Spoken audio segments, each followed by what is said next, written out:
Nous sommes de retour sur Direct Marché et nous accueillons Daniel Gérénaud, directeur général de Carlton Sélection. Bonjour Daniel. Bonjour. Alors les matières premières sont toujours au plus bas et elles tirent l'inflation également vers le bas. On a un vrai problème d'inflation, en tout cas c'est ce que l'on ressent dans les discours des banques centrales depuis plusieurs mois. Est-ce que vous pensez que la situation peut évoluer désormais ? Alors je pense que sur les matières premières, le problème principal c'est la surproduction. On est en surproduction pratiquement sur toutes les matières premières. Sur les grains, on constate que les conditions météorologiques étant tellement bonnes, et elles le sont encore, la production est nombreuse, volumineuse et de mauvaise qualité, donc les prix s'effondrent. Sur les métaux ferreux et non ferreux, on a la même situation, c'est-à-dire que la Chine, par exemple, sur l'acier, elle produit toujours beaucoup d'acier, un peu moins que l'an passé, puisqu'il y a 2% de baisse de production d'acier en Chine cette année et 2% au niveau mondial, mais la production reste toujours importante et en face de cela, la demande a baissé de 4%. Donc on est dans une situation où les métaux industriels, l'aluminium c'est pareil, le cours s'effondre littéralement, le cuivre ça s'effondre littéralement, tout simplement parce que les moyens de production ont été tellement importants qu'aujourd'hui, on n'a pas la capacité à pouvoir résorber ces excès de production. Sur l'énergie, c'est pareil. Ouais. On a une production énorme d'énergie. On a à peu près 3 milliards de barils en surcapacité, ce qui fait que les prix ne peuvent pas monter. Nous pensons chez Carlton Sélection que le baril va baisser à 35 $. Encore, ouais. Va encore baisser. On va avoir le phénomène qui se produit, qui est en train de se mettre en place d'El Niño, c'est-à-dire des deux côtés des côtes atlantiques aux États-Unis, mais également en Afrique, une remontée des températures qui va produire évidemment un hiver beaucoup moins rigoureux, donc une consommation faible de l'énergie. Donc finalement, on va être dans un contexte complètement différent par rapport à l'année dernière aux États-Unis, où on avait eu un hiver très rigoureux, ce qui avait impacté d'ailleurs l'économie. Donc globalement, vous voyez, toutes ces matières premières sont en train, continuent en gros de baisser. Si on avait voulu jouer les matières premières en début d'année, il fallait avoir devant soi un verre de cacao, du sucre et un plat de lentilles. Les lentilles plus 70%. Le sucre, il y a une spéculation sur le sucre, et sur le cacao parce qu'il y a un effet rareté.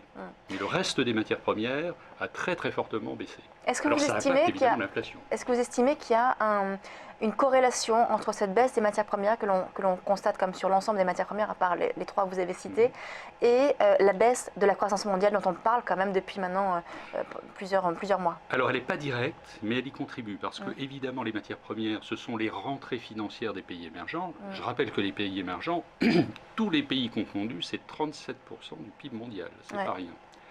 Les BRICS, ça représente 17%, mais au total, ça fait 37%. Lorsque ces pays ont moins de rentrées d'argent, évidemment, ils consomment moins, ils investissent moins. Si on prend simplement l'OPEP, ou les pays producteurs de pétrole, plus globalement, en gros, on estime qu'il y a à peu près 5 milliards de dollars de rentrées par jour. Ces rentrées ont été divisées par plus de 2, puisqu'on est à peu près à 2 milliards par jour. Ça signifie moins d'importations de leur part, donc moins de commandes pour nous. Et comme le poids des pays émergents est de plus en plus important dans l'économie internationale, dans l'économie mondiale, on est dans une situation où finalement nos clients s'appauvrissent. Alors évidemment, il y a un effet positif, puisqu'il y a à peu près 600 milliards qui sont passés des pays producteurs vers les pays consommateurs, mais on n'a pas une transmission qui se fait instantanément.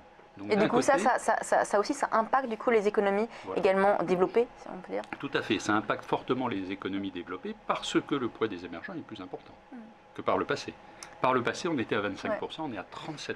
Autre élément qui impacte les économies émergentes, c'est le dollar fort, parce que les pays émergents ont aussi donc un stock de dette américaine important. A priori, le dollar va rester fort, donc ça devrait encore impacter ces économies émergentes. Qu'est-ce que vous en pensez, vous? Quelles sont vos perspectives? Moi, je ne pense pas. je suis tout à fait à l'envers du marché, mais je ne pense pas. Qu'est-ce que vous constatez? À l'instar de ce que je disais il y a 1 an et demi où je voyais le dollar à 1,05, aujourd'hui je le vois revenir vers les 1,20. Alors c'est pas du tout la tendance du marché parce qu'évidemment on parle du différentiel de taux d'intérêt, la remontée des taux de la Fed avec un coup de booster sur le dollar. Moi je pense que sur l'euro-dollar, l'impact des 25 points de base qui va se produire bien évidemment en décembre n'aura pas un impact sur le dollar, bien au contraire. Alors il y a plusieurs raisons qui nous font penser chez Carlton Sélection que le dollar ne va pas continuer à s'apprécier. D'abord, la balance des paiements courants américaine et européenne sont complètement à l'envers. C'est-à-dire la balance des paiements courants européenne est très positive et américaine très négative. Donc ça impacte forcément la valeur de la devise. Le deuxième élément, c'est que vous avez des stocks de dettes libellés en dollars qui sont aujourd'hui détenus par les non-résidents américains et en dehors du système bancaire bien évidemment, qui est colossal. Et sur ce stock de dettes, la plus grosse quote-part revient en réalité aux pays émergents. Ce qui signifie que si le dollar monte, et je pense que la Fed, qui avait déjà indiqué dans son 3 FOMC avant, avait déjà indiqué qu'elle était préoccupée par la parité euro-dollar, par la force du dollar. Si la Fed ne souhaite pas mettre les économies émergentes, qui représentent 37% du PIB mondial, vraiment en grande difficulté, elle fera tout pour éviter une trop forte hausse du dollar qui pénaliserait les économies émergentes. Comment elle peut le faire? Tout simplement en montant les taux effectivement de 25 points de base, mais en assortissant cette hausse des taux par un communiqué beaucoup plus dovish qui consiste à dire, bon écoutez, première étape 25 points de base, mais avant de poursuivre, on analysera la situation. Je rappelle que les États-Unis, qui ont à peu près 90% de leur PIB sur le marché intérieur, ont quand même 10% sur l'extérieur, et on voit que la balance commerciale américaine est pratiquement à 600 milliards de déficit. Donc ils sont eux-mêmes impactés par cette forte hausse du dollar. Ils ont donc un intérêt convergent entre leur propre économie et l'économie mondiale à faire en sorte que le dollar ne remonte pas trop. Et j'ajouterai à cela que cette hausse du dollar va entraîner une baisse de l'inflation des produits importés, ce qui n'est pas vraiment le souhait de la Fed. Donc je pense qu'elle est obligée aujourd'hui de monter ses taux d'intérêt parce que le marché l'attend. Nous, on a toujours pensé qu'en 2015, sauf peut-être en fin d'année, puisqu'on est vraiment à la fin d'année, il n'y aurait pas de remontée de taux. Ce n'était pas l'intérêt. A priori, c'est ce qui est prévu a priori, pour la prochaine réunion. Voilà, mais bon, là, que ça se fasse en décembre ou en janvier 2016, ça ne change rien.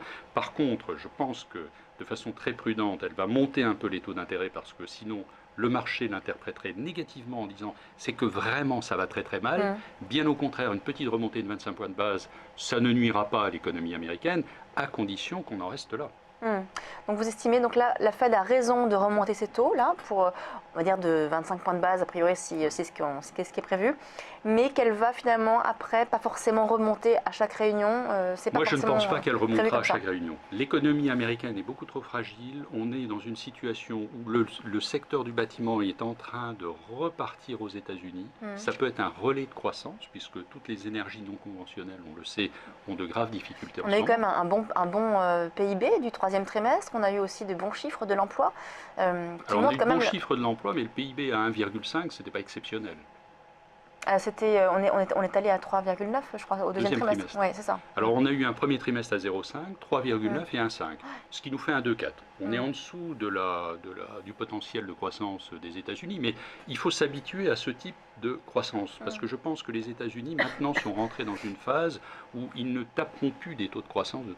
Ils vont être plutôt sur des niveaux entre 2 et 2,5. Oui, de toute façon, un peu comme à l'instar de tous les pays, on est quand même dans un ralentissement mondial général.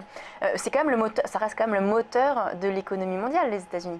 Oui, mais le moteur de l'économie mondiale, on l'oublie, c'est les gains de productivité. Qu'est-ce qui fait de la croissance d'un pays? Ce sont les gains de productivité et l'accroissement de la population. Vous êtes positif, vous, sur les marchés pour 2016? Pour 2016, moi je suis positif, je pense qu'on verra un CAC à 5005, que les marchés américains vont également monter, alors peut-être plus sur le Nasdaq que sur le S&P, parce qu'on mélange évidemment toute une série de secteurs qui ne sont pas du tout dans les mêmes configurations.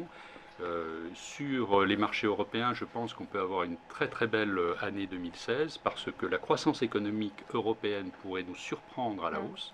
Je rappelle que en Europe, en zone euro plus particulièrement, on a eu très très très peu d'investissements. Aujourd'hui, l'appareil productif, il y a du rattrapage. Il y a énormément de rattrapage à effectuer et donc ça peut contribuer pour 1% de la croissance. Aujourd'hui, les investissements représentent moins de 0,4% de la croissance du PIB de la zone euro. Donc on a 0,6 potentiellement à récupérer. Donc on peut très très facilement être à 2, 2,5. Merci Daniel Gireno, donc le directeur général de Carlton Sélection. Vous restez avec nous, on va aborder maintenant un fonds de la gamme de Carlton Sélection. À tout de suite.